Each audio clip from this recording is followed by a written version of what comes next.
पाठ नंबर 23 खेत तो प्लेट तक। ਬੱਚਿਓ ਇਸ ਪਾਠ ਵਿੱਚ ਖੇਤੀਬਾੜੀ ਦੇ ਆਧੁਨਿਕ ਤੇ ਪੁਰਾਤਨ ਤਰੀਕਿਆਂ ਬਾਰੇ ਪੜਾਂਗੇ। ਸਕੂਲ ਵਿੱਚ 1 ਜੂਨ ਤੋਂ ਛੁੱਟੀਆਂ ਹੋ ਰਹੀਆਂ ਸਨ। ਮਨੀ ਬਹੁਤ ਖੁਸ਼ ਸੀ ਕਿਉਂਕਿ ਮਨੀ ਨੇ ਛੁੱਟੀਆਂ ਹੁੰਦੇ ਸਾਰ ਹੀ ਨਾਨਕੇ ਘਰ ਜਾਣ ਦਾ ਪ੍ਰੋਗਰਾਮ ਬਣਾਇਆ ਹੋਇਆ ਸੀ। ਬਣਾਏ ਪ੍ਰੋਗਰਾਮ ਅਨੁਸਾਰ ਮਨੀ ਆਪਣੇ ਮੰਮੀ ਜੀ ਨਾਲ ਨਾਨਕੇ ਘਰ ਪਹੁੰਚ ਗਿਆ। ਮਨੀ ਦੀ ਖੁਸ਼ੀ ਦਾ ਕੋਈ ਟਿਕਾਣਾ ਹੀ ਨਹੀਂ ਸੀ ਕਿਉਂਕਿ ਇੱਥੇ ਸਾਰਾ ਨਾਨਕਾ ਪਰਿਵਾਰ ਨਾਨਾ ਜੀ, ਨਾਨੀ ਜੀ, ਮਾਮਾ ਜੀ, ਮਾਮੀ ਜੀ ਅਤੇ ਉਹਨਾਂ ਦੇ ਬੱਚੇ ਇਕੱਠੇ ਰਹਿੰਦੇ ਸਨ।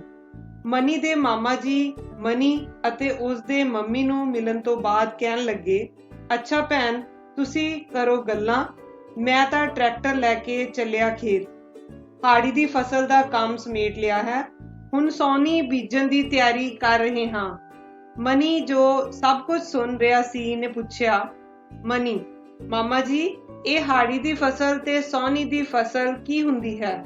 ਮਾਮਾ ਜੀ, ਪੁੱਤਰ, ਜਿਹੜੀਆਂ ਫਸਲਾਂ ਕਣਕ, ਸਰੋਂ, ਛੋਲੇ ਆਪਾਂ ਪਿਛਲੇ ਸਾਲ ਅਕਤੂਬਰ-ਨਵੰਬਰ ਮਹੀਨੇ ਵਿੱਚ ਬੀਜੀਆਂ ਸਨ ਤੇ ਹੁਣ ਅਪ੍ਰੈਲ-ਮਈ ਵਿੱਚ ਕੱਟ ਕੇ ਘਰ ਲਿਆਂਦੀਆਂ ਹਨ, ਉਹ ਹੋਈਆਂ ਹਾੜੀ ਦੀਆਂ ਫਸਲਾਂ। ਅਤੇ ਜਿਹੜੀਆਂ ਫਸਲਾਂ ਹੁਣ ਜੂਨ-ਜੁਲਾਈ ਵਿੱਚ ਬੀਜਾਂਗੇ ਅਤੇ ਸਤੰਬਰ-ਅਕਤੂਬਰ ਵਿੱਚ ਕੱਟਾਂਗੇ, ਉਹ ਹੋਈਆਂ ਸੌਣੀ ਦੀਆਂ ਫਸਲਾਂ, ਜਿਵੇਂ ਝੋਨਾ, ਮੱਕੀ ਆਦਿ। ਸੋ ਬੱਚਿਓ, ਹਾੜੀ ਦੀਆਂ ਮੁੱਖ ਫਸਲਾਂ ਕਣਕ, ਸਰੋਂ ਅਤੇ ਛੋਲੇ ਹਨ, ਜਦਕਿ ਸੌਣੀ ਦੀਆਂ ਮੁੱਖ ਫਸਲਾਂ ਝੋਨਾ ਅਤੇ ਮੱਕੀ ਹਨ। ਕਿਰਿਆ: ਵੱਖ-ਵੱਖ ਫਸਲਾਂ ਦੇ ਬੀਜ ਇਕੱਠੇ ਕਰੋ, ਉਹਨਾਂ ਦੀ ਪਹਿਚਾਣ ਕਰਕੇ ਉਹਨਾਂ ਦੇ ਨਾਂ ਲਿਖੋ, ਫਿਰ ਉਹਨਾਂ ਦੀ ਹਾੜੀ ਅਤੇ ਸੌਣੀ ਦੀਆਂ ਫਸਲਾਂ ਵਿੱਚ ਵੰਡ ਕਰਕੇ ਸਕ੍ਰੈਪ ਬੁੱਕ ਤੇ ਲਗਾਓ।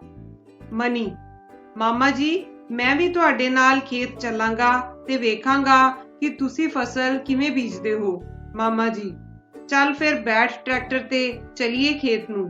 ਖੇਤ ਵਿੱਚ ਪਹਿਲਾਂ ਹੀ ਪਹੁੰਚੇ ਹੋਏ ਨਾਨਾ ਜੀ ਜੋ ਕਾਮਿਆਂ ਨੂੰ ਕੰਮ ਸਮਝਾ ਰਹੇ ਸਨ ਅਤੇ ਨਾਲ ਹੀ ਬਲਦਾਂ ਨੂੰ ਟਿਊਬਵੈੱਲ ਦੇ ਚੁਬੱਚੇ ਵਿੱਚੋਂ ਪਾਣੀ ਪਿਆ ਰਹੇ ਸਨ, ਮਨੀ ਨੂੰ ਵੇਖ ਕੇ ਬਹੁਤ ਖੁਸ਼ ਹੋਏ। ਮਨੀ ਨੇ ਨਾਨਾ ਜੀ ਨੂੰ ਫਤਿਹ ਬੁਲਾਈ ਅਤੇ ਨਾਲ ਹੀ ਬੜੀ ਉਤਸੁਕਤਾ ਨਾਲ ਦੱਸਿਆ ਕਿ ਮੈਂ ਵੀ ਅੱਜ ਵੇਖਾਂਗਾ ਕਿ ਖੇਤਾਂ ਵਿੱਚ ਫਸਲਾਂ ਕਿਵੇਂ ਬੀਜੀਆਂ ਜਾਂਦੀਆਂ ਹਨ। ਇਹ ਸੁਣ ਕੇ ਮਾਮਾ ਜੀ ਨੇ ਕਿਹਾ, ਬਈ ਤੂੰ ਬੈਠ ਆਪਣੇ ਨਾਨਾ ਜੀ ਕੋਲ ਤੇ ਕਰ ਆਪਣੀ ਤਸੱਲੀ, ਮੈਂ ਚੱਲਿਆ ਟਰੈਕਟਰ ਨਾਲ ਖੇਤ ਨੂੰ ਵਾਹੁਣ। ਨਾਨਾ ਜੀ: ਹਾਂ ਪੁੱਤਰ, ਉਹ ਵੀ ਜ਼ਮਾਨਾ ਸੀ ਜਦੋਂ ਅਸੀਂ ਪੂਰਾ ਖੇਤ ਬਲਦਾਂ ਨਾਲ ਹਲ ਚਲਾ ਕੇ ਹੀ ਵਾਹਿਆ ਕਰਦੇ ਸੀ। ਹੁਣ ਤਾਂ ਜਦੋਂ ਦੇ ਟਰੈਕਟਰ ਆਏ ਹਨ, ਇਹਨਾਂ ਬਲਦਾਂ ਨੂੰ ਵੀ ਕੋਈ ਨਹੀਂ ਪੁੱਛਦਾ। ਬਸ ਘਰ ਤੋਂ ਖੇਤ ਜਾਂ ਖੇਤ ਤੋਂ ਘਰ ਹਰਾ ਚਾਰਾ ਜਾਂ ਖਾਦ ਦੀ ਢੋਆ ਢੁਆਈ ਹੀ ਕਰਦੇ ਹਨ। ਪਹਿਲਾਂ ਤਾਂ ਕਿਸਾਨ ਬਲਦਾਂ ਨੂੰ ਪੁੱਤਾਂ ਵਾਂਗ ਪਾਲਦਾ ਸੀ, ਸੇਵਾ ਕਰਦਾ ਸੀ ਤਾਂ ਜੋ ਤਕੜੇ ਬਲਦ ਖੇਤਾਂ ਵਿੱਚ ਉਸ ਦਾ ਪੂਰਾ ਸਾਥ ਦੇ ਸਕਣ। ਪਰ ਹੁਣ ਤਾਂ ਜਦੋਂ ਦੇ ਬਿਜਲੀ ਨਾਲ ਚੱਲਣ ਵਾਲੇ ਟਿਊਬਵੈੱਲ ਅਤੇ ਡੀਜ਼ਲ ਨਾਲ ਚੱਲਣ ਵਾਲੇ ਟਰੈਕਟਰ ਆਏ ਹਨ, ਉਸ ਸਮੇਂ ਤੋਂ ਖੇਤੀ ਦੇ ਕੰਮ ਵਿੱਚ ਵੀ ਬਹੁਤ ਬਦਲਾਅ ਆ ਗਿਆ ਹੈ। ਬੱਚਿਓ, ਖੇਤੀਬਾੜੀ ਵਿੱਚ ਮਸ਼ੀਨੀਕਰਨ ਆਉਣ ਨਾਲ ਖੇਤੀਬਾੜੀ ਵਿੱਚ ਬਹੁਤ ਬਦਲਾਅ ਆਇਆ ਹੈ, ਪਰ ਇਸ ਨਾਲ ਕਿਸਾਨਾਂ ਦੇ ਖਰਚੇ ਵੀ ਕਾਫੀ ਵਧੇ ਹਨ। ਪਹਿਲਾਂ ਜਿਹੜੇ ਕੰਮਾਂ ਨੂੰ ਮਹੀਨੇ ਲੱਗ ਜਾਂਦੇ ਸੀ, ਹੁਣ ਤਾਂ ਦਿਨਾਂ ਵਿੱਚ ਹੀ ਹੋ ਜਾਂਦੇ ਹਨ। ਟਰੈਕਟਰ ਨਾਲ ਹਲ ਜੋੜ ਕੇ ਖੇਤ ਵਾਹਿਆ ਜਾਂਦਾ ਹੈ। ਸੁਹਾਗੇ ਦੀ ਮਦਦ ਨਾਲ ਮਿੱਟੀ ਦੇ ਢੇਲੇ ਤੋੜ ਦਿੱਤੇ ਜਾਂਦੇ ਹਨ। ਫਿਰ ਕਰਾਹ ਫੇਰ ਕੇ ਖੇਤ ਪੱਧਰਾ ਕਰ ਦਿੱਤਾ ਜਾਂਦਾ ਹੈ। ਉਸ ਤੋਂ ਬਾਅਦ ਕਿਆਰੇ ਬਣਾ ਦਿੱਤੇ ਜਾਂਦੇ ਹਨ ਅਤੇ ਖਾਦ ਮਿਲਾ ਦਿੱਤੀ ਜਾਂਦੀ ਹੈ। ਬਸ ਹੋ ਗਿਆ ਫਸਲ ਬੀਜਣ ਲਈ ਖੇਤ ਤਿਆਰ। ਪ੍ਰਸ਼ਨ ਨੰਬਰ 1, ਨਾਨਾ ਜੀ ਦੇ ਦੱਸਣ ਅਨੁਸਾਰ ਪਹਿਲਾਂ ਖੇਤ ਕਿਵੇਂ ਵਾਹਿਆ ਜਾਂਦਾ ਸੀ? ਪਹਿਲਾਂ ਖੇਤ ਬਲਦਾਂ ਨਾਲ ਹਲ ਚਲਾ ਕੇ ਵਾਹਿਆ ਜਾਂਦਾ ਸੀ। ਪ੍ਰਸ਼ਨ ਨੰਬਰ 2, ਅੱਜ ਕੱਲ੍ਹ ਖੇਤ ਦੀ ਤਿਆਰੀ ਕਿਵੇਂ ਕੀਤੀ ਜਾਂਦੀ ਹੈ? ਅੱਜ ਕੱਲ੍ਹ ਟਰੈਕਟਰ ਨਾਲ ਹਲ ਜੋੜ ਕੇ ਖੇਤ ਵਾਹਿਆ ਜਾਂਦਾ ਹੈ। ਫਿਰ ਸੁਹਾਗੇ ਦੀ ਮਦਦ ਨਾਲ ਮਿੱਟੀ ਦੇ ਢੇਲੇ ਤੋੜੇ ਜਾਂਦੇ ਹਨ ਅਤੇ ਕਰਾਹ ਫੇਰ ਕੇ ਖੇਤ ਨੂੰ ਪੱਧਰਾ ਕਰ ਲਿਆ ਜਾਂਦਾ ਹੈ। ਬਾਅਦ ਵਿੱਚ ਕਿਆਰੇ ਬਣਾ ਕੇ ਖਾਦ ਮਿਲਾ ਦਿੱਤੀ ਜਾਂਦੀ ਹੈ। ਇਸ ਤਰ੍ਹਾਂ ਖੇਤ ਫਸਲ ਬੀਜਣ ਲਈ ਤਿਆਰ ਹੋ ਜਾਂਦਾ ਹੈ। ਮਨੀ: ਪਰ ਨਾਨਾ ਜੀ, ਉਹ ਵੇਖੋ ਜਿਹੜਾ ਕਿਆਰਾ ਤਿਆਰ ਹੋਈ ਜਾ ਰਿਹਾ ਹੈ, ਕਾਮੇ ਉਸ ਵਿੱਚੋਂ ਇੰਨਾ ਜ਼ਿਆਦਾ ਪਾਣੀ ਕਿਉਂ ਛੱਡੀ ਜਾਂਦੇ ਹਨ? ਨਾਨਾ ਜੀ: ਪੁੱਤਰ, ਤੇਰਾ ਮਾਮਾ ਖੇਤ ਵਿੱਚ ਝੋਨਾ ਲਾਉਣ ਦੀ ਤਿਆਰੀ ਕਰ ਰਿਹਾ ਹੈ। ਇਸ ਫਸਲ ਲਈ ਤਾਂ ਖੇਤ ਵਿੱਚ ਪਾਣੀ ਖੜਾ ਹੋਣਾ ਚਾਹੀਦਾ ਹੈ। ਝੋਨੇ ਦੀ ਫਸਲ ਬੀਜਣ ਲਈ ਪਹਿਲਾਂ ਬੀਜਾਂ ਤੋਂ ਪਨੀਰੀ ਤਿਆਰ ਕੀਤੀ ਗਈ ਹੈ। ਫਿਰ ਇਸ ਪਨੀਰੀ ਨੂੰ ਪਾਣੀ ਨਾਲ ਭਰੇ ਕਿਆਰਿਆਂ ਵਿੱਚ ਬਰਾਬਰ ਦੂਰੀ ਤੇ ਮਿੱਟੀ ਵਿੱਚ ਲਗਾ ਦਿੱਤਾ ਜਾਵੇਗਾ। ਪਰੰਤੂ ਕਣਕ ਬੀਜਣ ਵੇਲੇ ਕਣਕ ਦੇ ਬੀਜਾਂ ਨੂੰ ਮਿੱਟੀ ਵਿੱਚ ਬੀਜ ਡਰਿਲ ਦੁਆਰਾ ਬੀਜ ਦਿੱਤਾ ਜਾਂਦਾ ਹੈ। ਕਣਕ ਦੀ ਫਸਲ ਨੂੰ ਬਹੁਤ ਜ਼ਿਆਦਾ ਪਾਣੀ ਦੀ ਲੋੜ ਨਹੀਂ ਹੁੰਦੀ। ਸਾਡੇ ਵੇਲੇ ਜਦੋਂ ਸਿੰਚਾਈ ਦੇ ਸਾਧਨ ਕੇਵਲ ਖੂਹ ਹੀ ਸਨ, ਉਸ ਵੇਲੇ ਝੋਨੇ ਵਰਗੀਆਂ ਫਸਲਾਂ ਨਹੀਂ ਸੀ ਬੀਜੀਆਂ ਜਾਂਦੀਆਂ। ਉਦੋਂ ਤਾਂ ਬਸ ਜਵਾਰ, ਬਾਜਰਾ, ਗੁਆਰਾ ਅਤੇ ਮੱਕੀ ਆਦਿ ਫਸਲਾਂ ਹੀ ਬੀਜਦੇ ਸਾਂ, ਕਿਉਂਕਿ ਇਹਨਾਂ ਨੂੰ ਜ਼ਿਆਦਾ ਪਾਣੀ ਦੀ ਲੋੜ ਨਹੀਂ ਹੁੰਦੀ। ਬੱਚਿਓ, ਪੁਰਾਣੇ ਸਮੇਂ ਵਿੱਚ ਸਿੰਚਾਈ ਦੇ ਸਾਧਨ ਕੇਵਲ ਵਰਖਾ ਤੇ ਖੂਹ ਹੀ ਸਨ। ਹੁਣ ਜ਼ਿਆਦਾਤਰ ਸਿੰਚਾਈ ਟਿਊਬਵੈੱਲ ਤੇ ਨਹਿਰਾਂ ਰਾਹੀਂ ਹੁੰਦੀ ਹੈ। ਪ੍ਰਸ਼ਨ ਨੰਬਰ 3, ਹੋਰ ਕਿਹੜੀਆਂ ਫਸਲਾਂ ਨੂੰ ਪਨੀਰੀ ਲਗਾ ਕੇ ਉਗਾਇਆ ਜਾਂਦਾ ਹੈ? ਉਹਨਾਂ ਦੇ ਨਾਂ ਲਿਖੋ। ਝੋਨਾ, ਬੈਂਗਣ, ਟਮਾਟਰ ਜਾਂ ਕਈ ਫੁੱਲਾਂ ਦੀ ਪਨੀਰੀ ਲਗਾ ਕੇ ਉਗਾਇਆ ਜਾਂਦਾ ਹੈ। ਪ੍ਰਸ਼ਨ ਨੰਬਰ 4, ਕੋਈ 5 ਫਸਲਾਂ ਦੇ ਨਾਂ ਲਿਖੋ ਜਿਹੜੀਆਂ ਖੇਤ ਵਿੱਚ ਬੀਜਾਂ ਦੁਆਰਾ ਉਗਾਈਆਂ ਜਾਂਦੀਆਂ ਹਨ। ਸਰੋਂ, ਮੱਕੀ, ਬਾਜਰਾ, ਛੋਲੇ, ਜਵਾਰ ਖੇਤ ਵਿੱਚ ਬੀਜਾਂ ਦੁਆਰਾ ਉਗਾਈਆਂ ਜਾਂਦੀਆਂ ਹਨ। ਪ੍ਰਸ਼ਨ ਨੰਬਰ 5, ਇੱਕ ਫਸਲ ਦਾ ਨਾਂ ਲਿਖੋ ਜਿਸ ਨੂੰ ਬਹੁਤ ਜ਼ਿਆਦਾ ਪਾਣੀ ਦੀ ਲੋੜ ਹੁੰਦੀ ਹੈ। ਝੋਨੇ ਦੀ ਫਸਲ ਨੂੰ ਬਹੁਤ ਜ਼ਿਆਦਾ ਪਾਣੀ ਦੀ ਲੋੜ ਹੁੰਦੀ ਹੈ। ਮਨੀ, ਨਾਨਾ ਜੀ, ਬਸ ਬੀਜ ਬੀਜਣ ਤੋਂ ਬਾਅਦ ਫਸਲ ਤਿਆਰ ਹੋ ਜਾਂਦੀ ਹੈ? ਨਾਨਾ ਜੀ, ਨਹੀਂ ਪੁੱਤਰ, ਐਨੀ ਛੇਤੀ ਨਹੀਂ। ਫਸਲ ਬੀਜਣ ਤੋਂ ਬਾਅਦ ਫਸਲ ਦੀ ਸਮੇਂ-ਸਮੇਂ ਸਿਰ ਸਿੰਚਾਈ ਕੀਤੀ ਜਾਂਦੀ ਹੈ, ਕਿਉਂਕਿ ਪੌਦਿਆਂ ਨੂੰ ਵਧਣ ਫੁੱਲਣ ਲਈ ਪਾਣੀ ਦੀ ਜ਼ਰੂਰਤ ਹੁੰਦੀ ਹੈ। ਉਹ ਵੇਖ ਸਾਹਮਣੇ ਮੋਟਰ, ਜਿਸ ਵਿੱਚੋਂ ਕਿੰਨੀ ਤੇਜ਼ੀ ਨਾਲ ਪਾਣੀ ਕਿਆਰੇ ਵਿੱਚ ਆ ਰਿਹਾ ਹੈ। ਪਰੰਤੂ ਕੋਲ ਹੀ ਵੇਖ ਸਾਡੇ ਜ਼ਮਾਨੇ ਦਾ ਖੂਹ, ਜਿਹੜਾ ਹੁਣ ਸੁੱਕਿਆ ਪਿਆ ਹੈ। ਕਦੀ ਇਹੀ ਖੂਹ ਪਾਣੀ ਦੀ ਲੋੜ ਨੂੰ ਪੂਰਾ ਕਰਦਾ ਹੁੰਦਾ ਸੀ। ਆਧੁਨਿਕ ਸਮੇਂ ਦਾ ਸਿੰਚਾਈ ਦਾ ਸਾਧਨ, ਪੁਰਾਤਨ ਸਮੇਂ ਦਾ ਸਿੰਚਾਈ ਦਾ ਸਾਧਨ। ਮਨੀ, ਪਰ ਨਾਨਾ ਜੀ, ਹੁਣ ਖੂਹ ਵਿੱਚੋਂ ਪਾਣੀ ਕਿੱਥੇ ਚਲਾ ਗਿਆ? ਨਾਨਾ ਜੀ, ਬਸ ਦਿਨੋ ਦਿਨ ਧਰਤੀ ਹੇਠਲਾ ਪਾਣੀ ਘਟਦਾ ਜਾ ਰਿਹਾ ਹੈ। ਇਸੇ ਕਰਕੇ ਹਰ ਸਾਲ ਤੇਰੇ ਮਾਮੇ ਨੂੰ ਟਿਊਬਵੈੱਲ ਦਾ ਬੋਰ ਡੂੰਘਾ ਕਰਵਾਉਣਾ ਪੈਂਦਾ ਹੈ। ਖਰਚ ਵੀ ਬਹੁਤ ਹੁੰਦਾ ਹੈ ਅਤੇ ਸਮਾਂ ਵੀ ਬਹੁਤ ਬਰਬਾਦ ਹੁੰਦਾ ਹੈ। ਆਪਾਂ ਘਰ ਵਿੱਚ ਵੀ ਜਿਹੜੀ ਮੋਟਰ ਛੱਤ ਉੱਪਰਲੀਆਂ ਟੈਂਕੀਆਂ ਵਿੱਚ ਪਾਣੀ ਭਰਨ ਲਈ ਲਾਈ ਸੀ, ਐਤਕੀ ਉਸ ਦਾ ਬੋਰ ਵੀ ਡੂੰਘਾ ਕਰਨਾ ਪਿਆ ਹੈ। ਬੱਚਿਓ, ਧਰਤੀ ਵਿੱਚੋਂ ਬਹੁਤ ਜ਼ਿਆਦਾ ਪਾਣੀ ਕੱਢਣ ਕਰਕੇ ਧਰਤੀ ਹੇਠਲਾ ਪਾਣੀ ਦਾ ਪੱਧਰ ਥੱਲੇ ਹੀ ਥੱਲੇ ਜਾ ਰਿਹਾ ਹੈ। ਪ੍ਰਸ਼ਨ ਨੰਬਰ 6, ਫਸਲਾਂ ਦੀ ਸਿੰਚਾਈ ਕਿਉਂ ਕੀਤੀ ਜਾਂਦੀ ਹੈ? ਪੌਦੇ ਨੂੰ ਵਧਣ ਫੁੱਲਣ ਲਈ ਪਾਣੀ ਦੀ ਜ਼ਰੂਰਤ ਹੁੰਦੀ ਹੈ, ਇਸੇ ਲਈ ਫਸਲਾਂ ਦੀ ਸਿੰਚਾਈ ਕੀਤੀ ਜਾਂਦੀ ਹੈ। ਪ੍ਰਸ਼ਨ ਨੰਬਰ 7, ਕੀ ਫਸਲਾਂ ਦੀ ਸਿੰਚਾਈ ਦੇ ਕੁਝ ਹੋਰ ਸਾਧਨ ਵੀ ਹਨ? ਅਧਿਆਪਕ ਦੀ ਮਦਦ ਨਾਲ ਪਤਾ ਕਰਕੇ ਲਿਖੋ। ਫਸਲਾਂ ਦੀ ਸਿੰਚਾਈ ਦੇ ਸਾਧਨ ਵਰਖਾ, ਟਿਊਬਵੈੱਲ, ਨਹਿਰਾਂ, ਤਲਾਬ ਅਤੇ ਖੂਹ ਹਨ। ਪ੍ਰਸ਼ਨ ਨੰਬਰ 8, ਹੇਠਾਂ ਖੇਤੀਬਾੜੀ ਵਿੱਚ ਵਰਤੇ ਜਾਣ ਵਾਲੇ ਸੰਦਾਂ ਦੀਆਂ ਤਸਵੀਰਾਂ ਨਾਵਾਂ ਸਮੇਤ ਦਿੱਤੀਆਂ ਗਈਆਂ ਹਨ। ਇਹਨਾਂ ਸੰਦਾਂ ਦੀ ਵਰਤੋਂ ਖੇਤੀਬਾੜੀ ਵਿੱਚ ਕੀ ਕੰਮ ਲੈਣ ਲਈ ਕੀਤੀ ਜਾਂਦੀ ਹੈ, ਉਸ ਬਾਰੇ ਲਿਖੋ। ਟਰੈਕਟਰ, ਖੇਤ ਤਿਆਰ ਕਰਨ ਲਈ ਅਤੇ ਫਸਲਾਂ ਦੀ ਢੋਆ ਢੁਆਈ ਲਈ। ਹਲ, ਖੇਤ ਵਾਹੁਣ ਲਈ। ਸੁਹਾਗਾ, ਖੇਤ ਵਿੱਚ ਮਿੱਟੀ ਦੇ ਡਲੇ ਤੋੜਨ ਲਈ।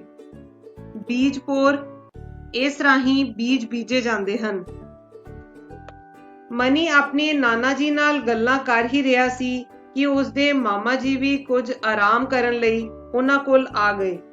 ਉਹਨਾਂ ਟਿਊਬਵੈੱਲ ਤੋਂ ਮੂੰਹ ਹੱਥ ਧੋ ਕੇ ਪਾਣੀ ਪੀਤਾ ਅਤੇ ਮਨੀ ਨੂੰ ਪੁੱਛਿਆ, ਹੋਰ ਬਈ, ਹੋ ਗਈ ਤਸੱਲੀ ਸਾਡੇ ਭਾਣਜੇ ਦੀ ਖੇਤੀਬਾੜੀ ਬਾਰੇ? ਨਾਨਾ ਜੀ, ਚੱਲ ਬਈ ਪੁੱਤਰਾ, ਹੁਣ ਤੁਸੀਂ ਕਰੋ ਮਾਮਾ ਭਾਣਜਾ ਗੱਲਾਂ ਤੇ ਮੈਂ ਕਰਦਾ ਆਰਾਮ। ਮਨੀ, ਮਾਮਾ ਜੀ, ਉਹ ਦੂਰ ਅਗਲੇ ਖੇਤ ਵਿੱਚ ਇੱਕ ਬੰਦਾ ਪਿੱਠ ਤੇ ਕੁਝ ਬੰਨ੍ਹ ਕੇ ਹੱਥ ਵਿੱਚ ਪਿਚਕਾਰੀ ਨਾਲ ਕੀ ਕਰ ਰਿਹਾ ਹੈ? ਮਾਮਾ ਜੀ, ਬੇਟਾ, ਉਹ ਫਸਲ ਉੱਤੇ ਕੀਟਨਾਸ਼ਕਾਂ ਦਾ ਛਿੜਕਾਅ ਕਰ ਰਿਹਾ ਹੈ ਤਾਂ ਜੋ ਖੜੀ ਫਸਲ ਨੂੰ ਲੱਗਣ ਵਾਲੇ ਕੀਟ ਮਰ ਜਾਣ। ਖੇਤ ਵਿੱਚ ਫਸਲ ਦੇ ਨਾਲ-ਨਾਲ ਕਈ ਫਾਲਤੂ ਪੌਦੇ ਜਿਵੇਂ ਘਾਹ, ਬਾਥੂ, ਚਲਾਈ, ਗੁੱਲੀ ਸਿੱਟਾ ਵੀ ਉੱਗ ਆਉਂਦੇ ਹਨ। ਉਹਨਾਂ ਨੂੰ ਨਸ਼ਟ ਕਰਨ ਲਈ ਨਦੀਨਨਾਸ਼ਕ ਵੀ ਇਸੇ ਤਰ੍ਹਾਂ ਛਿੜਕੇ ਜਾਂਦੇ ਹਨ। ਮਿੱਟੀ ਵਿਚਲੇ ਪੋਸ਼ਕ ਤੱਤਾਂ ਦੀ ਘਾਟ ਨੂੰ ਪੂਰਾ ਕਰਨ ਲਈ ਸਿੰਚਾਈ ਤੋਂ ਬਾਅਦ ਕਈ ਵਾਰ ਰਸਾਇਣਿਕ ਖਾਦ ਦਾ ਛਿੱਟਾ ਵੀ ਹੱਥ ਨਾਲ ਦਿੱਤਾ ਜਾਂਦਾ ਹੈ, ਪਰੰਤੂ ਇਹਨਾਂ ਸਭ ਪਦਾਰਥਾਂ ਦੀ ਵਰਤੋਂ ਬਹੁਤ ਸਾਵਧਾਨੀ ਨਾਲ ਕਰਨੀ ਪੈਂਦੀ ਹੈ। ਰਸਾਇਣਿਕ ਖਾਦ ਦਾ ਛਿੱਟਾ, ਨਦੀਨਨਾਸ਼ਕਾਂ ਅਤੇ ਕੀਟਨਾਸ਼ਕਾਂ ਦਾ ਛਿੜਕਾਅ। ਮਨੀ, ਮਾਮਾ ਜੀ, ਜੇਕਰ ਇਹ ਪਦਾਰਥ ਕੀਟਾਂ ਅਤੇ ਨਦੀਨਾਂ ਨੂੰ ਮਾਰ ਦਿੰਦੇ ਹਨ ਤਾਂ ਫਿਰ ਇਹ ਸਾਨੂੰ ਕੁਝ ਨਹੀਂ ਕਹਿੰਦੇ, ਕਿਉਂਕਿ ਇਹ ਫਸਲ ਤਾਂ ਅਸੀਂ ਆਪਣੇ ਖਾਣ ਲਈ ਉਗਾ ਰਹੇ ਹਾਂ।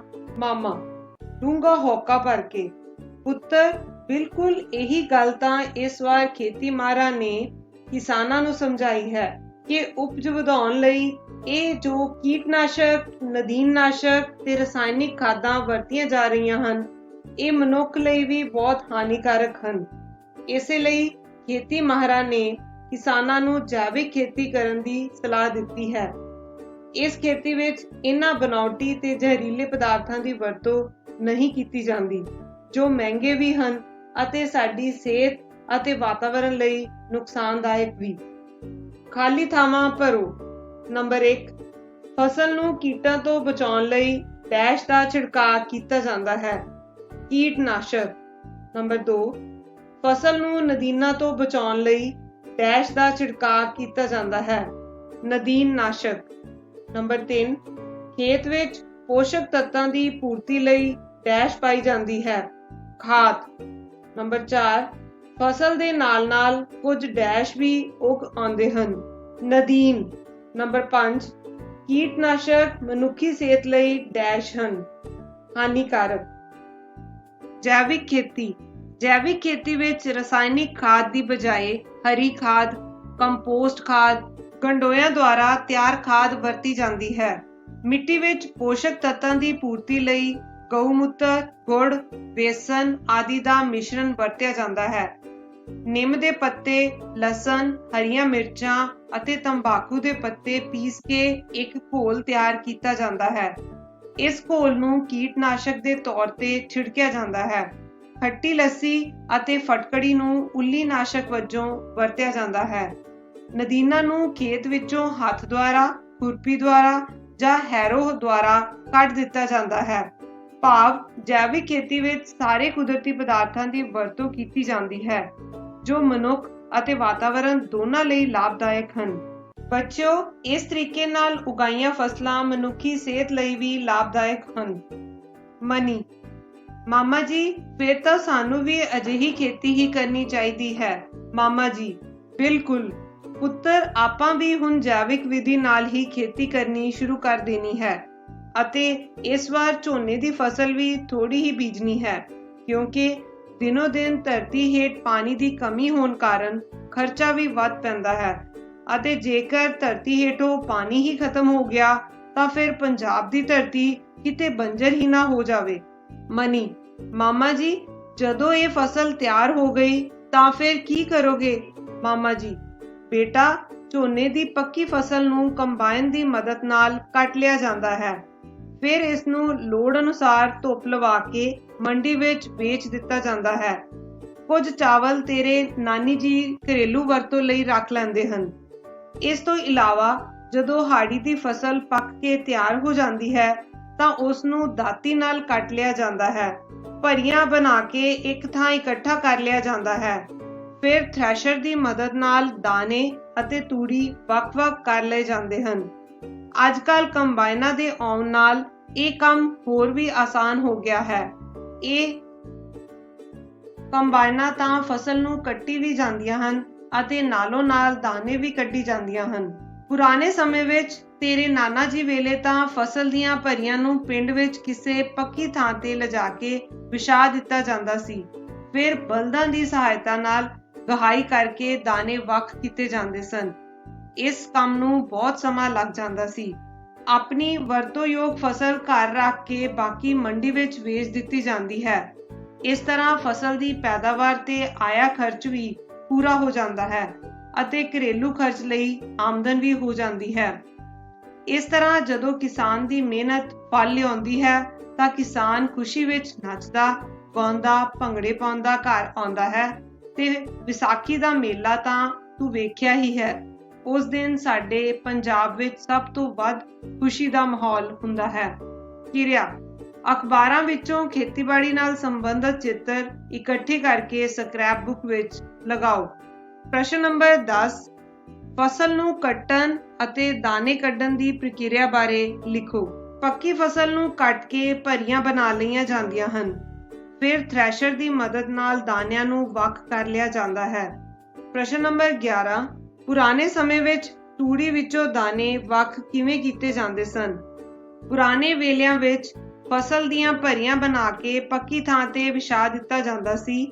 ਫਿਰ ਬਲਦਾਂ ਦੀ ਸਹਾਇਤਾ ਨਾਲ ਗਹਾਈ ਕਰਕੇ ਦਾਣੇ ਵੱਖ ਕਰ ਲਏ ਜਾਂਦੇ ਸਨ। ਪ੍ਰਸ਼ਨ ਨੰਬਰ 12 ਕੰਬਾਈਨ ਨੇ ਕਿਸਾਨ ਦੇ ਕੰਮ ਨੂੰ ਸੌਖਾ ਕਿਵੇਂ ਕਰ ਦਿੱਤਾ? ਕੰਬਾਈਨ ਨਾਲ ਫਸਲ ਕੱਟੀ ਵੀ ਜਾਂਦੀ ਹੈ ਅਤੇ ਨਾਲੋਂ ਨਾਲ ਦਾਣੇ ਵੀ ਨਿਕਲ ਜਾਂਦੇ ਹਨ, ਜੋ ਕਿ ਬਹੁਤ ਤੇਜ਼ੀ ਨਾਲ ਕੰਮ ਕਰਦੀ ਹੈ। ਮਨੀ ਹਾਂ ਮਾਮਾ ਜੀ, ਇੱਕ ਦਿਨ ਸਾਡੇ ਸਕੂਲ ਵਿੱਚ ਵਿਸਾਖੀ ਦੇ ਤਿਉਹਾਰ ਤੋਂ ਪਹਿਲਾਂ ਇੱਕ ਵਿਦਿਆਰਥੀ ਨੇ ਧਨੀ ਰਾਮ ਚਾਤ੍ਰਿਕ ਦੁਆਰਾ ਵਿਸਾਖੀ ਤੇ ਲਿਖੀ ਕਵਿਤਾ ਵੀ ਗਾਈ ਸੀ। ਤੂੜੀ ਤੰਦ ਸਾਂਭਹਾੜੀ ਵੇਚ ਵੱਟ ਕੇ, ਲੰਬੜਾ ਤੇ ਸ਼ਾਹਾਂ ਦਾ ਹਿਸਾਬ ਕੱਟ ਕੇ, ਪੱਗ ਝੱਗਾ ਚਾਦਰਾ ਨਵਾਂ ਸਵਾਏ ਕੇ, ਸਮਾਂ ਵਾਲੀ ਡਾਂਗ ਉੱਤੇ ਤੇਲ ਲਾਈ ਕੇ, ਕੱਛੇ ਮਾਰ ਵੰਜਲੀ ਆਨੰਦ ਛਾ ਗਿਆ, ਮਾਰਦਾ ਦਮਾਮੇ ਜੱਟ ਮੇਲੇ ਆ ਗਿਆ। ਗੱਲਾਂ ਕਰਦੇ ਤੇ ਵਿਸਾਖੀ ਦਾ ਗੀਤ ਗਾਉਂਦੇ ਮਾਮਾ ਭਾਂਜਾ ਘਰ ਆ ਗਏ। ਘਰ ਆਉਂਦਿਆਂ ਹੀ ਨਾਨੀ ਜੀ ਨੇ ਦੋਨਾਂ ਨੂੰ ਮੂੰਹ ਹੱਥ ਧੋ ਕੇ ਰੋਟੀ ਖਾਣ ਲਈ ਕਿਹਾ ਤਾਂ ਮਾਮਾ ਜੀ ਨੇ ਮਨੀ ਨੂੰ ਦੱਸਿਆ ਕਿ ਰੋਟੀ ਉਸ ਕਣਕ ਦੇ ਦਾਣਿਆਂ ਤੋਂ ਬਣੀ ਹੈ ਜਿਸ ਬਾਰੇ ਆਪਾਂ ਗੱਲਾਂ ਕਰਦੇ ਆਏ ਹਾਂ। ਮਨੀ ਪਰ ਮਾਮਾ ਜੀ, ਕਿੱਥੇ ਉਹ ਕਣਕ ਦੇ ਦਾਣੇ ਅਤੇ ਕਿੱਥੇ ਆ ਗੋਲ ਗੋਲ ਰੋਟੀ? ਮਾਮਾ ਜੀ ਇਹ ਤਾਂ ਹੁਣ ਤੂੰ ਆਪਣੀ ਨਾਨੀ ਜੀ ਤੋਂ ਹੀ ਪੁੱਛ। ਨਾਨੀ ਜੀ ਪੁੱਤਰ, ਤੇਰੇ ਨਾਨਾ ਜੀ ਤੇ ਮਾਮਾ ਜੀ ਦੀ ਸਖਤ ਮਿਹਨਤ ਤੋਂ ਬਾਅਦ ਫਸਲ ਘਰ ਆਉਂਦੀ ਹੈ। ਇਸੇ ਕਣਕ ਤੋਂ ਆਪਾਂ ਸਾਰਾ ਸਾਲ ਆਟਾ, ਦਲੀਆ, ਸੂਜੀ, ਮੈਦਾ ਬਣਾ ਕੇ ਤਰ੍ਹਾਂ ਤਰ੍ਹਾਂ ਦੇ ਪਕਵਾਨ ਬਣਾਉਂਦੇ ਹਾਂ, ਜਿਵੇਂ ਆਟੇ ਤੋਂ ਕੜਾਹ, ਪੰਜੀਰੀ, ਸੂਜੀ ਤੋਂ ਹਲਵਾ, ਸੂਜੀ ਦੀ ਖੀਰ, ਮੈਦੇ ਤੋਂ ਪੂਰੀਆਂ ਅਤੇ ਸੇਵੀਆਂ ਆਦਿ ਬਣਾਉਂਦੇ ਹਨ। ਕਣਕ ਤੋਂ ਬਿਨਾਂ ਮੱਕੀ ਤੋਂ ਮੱਕੀ ਦੇ ਭੁੰਨੇ ਦਾਣੇ, ਮੱਕੀ ਦੇ ਆਟੇ ਦੀ ਰੋਟੀ ਬਣਾਈ ਜਾਂਦੀ ਹੈ, ਜੋ ਸਰਦੀਆਂ ਵਿੱਚ ਸਾਗ ਨਾਲ ਬਹੁਤ ਸ਼ੌਂਕ ਨਾਲ ਖਾਧੀ ਜਾਂਦੀ ਹੈ। ਝੋਨੇ ਦੀ ਫਸਲ ਤੋਂ ਚਾਵਲ ਕਢਵਾ ਕੇ ਨਮਕੀਨ ਚਾਵਲ, ਮਿੱਠੇ ਚਾਵਲ ਅਤੇ ਖੀਰ ਬਣਾਈ ਜਾਂਦੀ ਹੈ। ਇਸੇ ਲਈ ਘਰ ਆਉਣ ਤੇ ਇਹਨਾਂ ਅਨਾਜਾਂ ਨੂੰ ਸੁਕਾ ਕੇ ਡਰਮ ਵਿੱਚ ਭਰ ਲਿਆ ਜਾਂਦਾ ਹੈ। ਕਣਕ ਦਾ ਆਟਾ ਤਿਆਰ ਕਰਨ ਲਈ ਕਣਕ ਸਾਫ਼ ਕਰਕੇ ਚੱਕੀ ਤੋਂ ਆਟਾ ਪਿਸਾ ਲਿਆ ਜਾਂਦਾ ਹੈ। ਜਦੋਂ ਬਿਜਲੀ ਨਾਲ ਚੱਲਣ ਵਾਲੀਆਂ ਚੱਕੀਆਂ ਨਹੀਂ ਸੀ ਲੱਗੀਆਂ, ਉਸ ਸਮੇਂ ਅਸੀਂ ਘਰ ਵਿੱਚ ਹੀ ਚੱਕੀ ਤੇ ਆਟਾ ਪੀਸਦੇ ਸੀ। ਫਿਰ ਆਟੇ ਨੂੰ ਪਾਣੀ ਨਾਲ ਗੁੰਨ ਲਿਆ ਜਾਂਦਾ ਹੈ। ਗੁੰਨੇ ਹੋਏ ਆਟੇ ਦੇ ਪੇੜੇ ਬਣਾ ਕੇ ਚੱਕਲੇ ਵੇਲਣੇ ਦੀ ਮਦਦ ਨਾਲ ਗੋਲ ਰੋਟੀ ਤਿਆਰ ਕੀਤੀ ਜਾਂਦੀ ਹੈ, ਜਿਸ ਨੂੰ ਤਵੇ ਉੱਪਰ ਪਾ ਕੇ ਅੱਗ ਨਾਲ ਪਕਾਇਆ ਜਾਂਦਾ ਹੈ ਤਾਂ ਕਿਤੇ ਜਾ ਕੇ ਰੋਟੀ ਖਾਣੇ ਦੀ ਪਲੇਟ ਵਿੱਚ ਪਹੁੰਚਦੀ ਹੈ ਨਾ ਕਿੰਨੀ ਮਿਹਨਤ? ਮਨੀ ਨਾਨੀ ਜੀ, ਇਹ ਤਾਂ ਸੱਚਮੁੱਚ ਹੀ ਬਹੁਤ ਮਿਹਨਤ ਵਾਲਾ ਕੰਮ ਹੈ। ਫਿਰ ਤਾਂ ਸਾਨੂੰ ਓਨੀ ਹੀ ਰੋਟੀ ਪਲੇਟ ਵਿੱਚ ਰੱਖਣੀ ਚਾਹੀਦੀ ਹੈ ਜਿੰਨੀ ਖਾਣੀ ਹੋਵੇ, ਝੂਠੀ ਨਹੀਂ ਛੱਡਣੀ ਚਾਹੀਦੀ। ਮਾਮਾ ਜੀ ਬਿਲਕੁਲ ਪੁੱਤਰ, ਤੂੰ ਤਾਂ ਬਹੁਤ ਸਿਆਣੀ ਗੱਲ ਕੀਤੀ ਹੈ। ਜੇਕਰ ਆਪਾਂ ਇਸੇ ਤਰ੍ਹਾਂ ਸਿਆਣਪ ਨਾਲ ਅਨਾਜ ਦੀ ਵਰਤੋਂ ਕਰਾਂਗੇ ਤਾਂ ਹੀ ਸਾਡੇ ਦੇਸ਼ ਦੀ ਪੂਰੀ ਆਬਾਦੀ ਨੂੰ ਭੋਜਨ ਮਿਲ ਸਕੇਗਾ। ਯਾਦ ਰੱਖਣ ਯੋਗ ਗੱਲਾਂ: ਕਣਕ, ਸਰੋਂ ਅਤੇ ਛੋਲੇ ਹਾੜੀ ਜਾਂ ਰਬੀ ਦੀਆਂ ਫਸਲਾਂ ਹਨ। ਨਰਮਾ, ਝੋਨਾ, ਮੱਕੀ, ਬਾਜਰਾ ਸੌਣੀ ਜਾਂ ਖਰੀਫ ਦੀਆਂ ਫਸਲਾਂ ਹਨ। ਅੱਜ-ਕੱਲ੍ਹ ਖੇਤੀ ਆਧੁਨਿਕ ਸੰਦਾਂ ਨਾਲ ਕੀਤੀ ਜਾਂਦੀ ਹੈ।